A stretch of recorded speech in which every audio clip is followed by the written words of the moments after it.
disease are due to a lack of cortisol and aldosterone. You may have heard of cortisol as the stress hormone because it is produced and released in times of stress, for example, a wild bear encounter. Specifically, cortisol causes the breakdown of fats, carbohydrates, and proteins to supply the body with energy, often by converting some of the breakdown products into a high-energy sugar called glucose, a process known as gluconeogenesis, which increases blood sugar levels. In doing so, the body produces energy to use to fight or run away. The release of cortisol involves three organs in your body: the hypothalamus and the anterior pituitary, both of which are found within the brain, and the adrenal glands above the kidneys. These three areas constantly communicate with each other through chemical messengers or hormones. During times of stress, the hypothalamus releases corticotropin-releasing hormone, which tells the anterior pituitary to release adrenocorticotropic hormone, which then tells the adrenal glands to release cortisol. When the hypothalamus and the anterior pituitary detect cortisol, they then stop releasing their respective hormones so that the body does not produce too much cortisol. This may seem like a lot of terminology, but it'll become useful later on in this video. Aldosterone is also released from the adrenal gland and is involved in increasing blood pressure.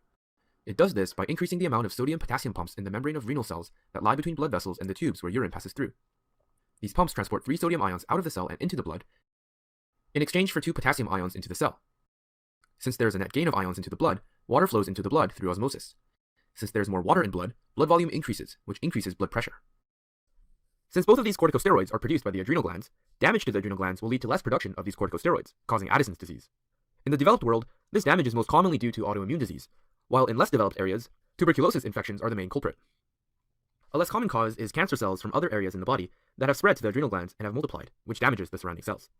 In rare situations, genetic mutations may interfere with the proper development of the adrenal glands or cause enzymes that produce these corticosteroids to become dysfunctional. Addison's disease affects around 1 in 100,000 people and is not influenced by sex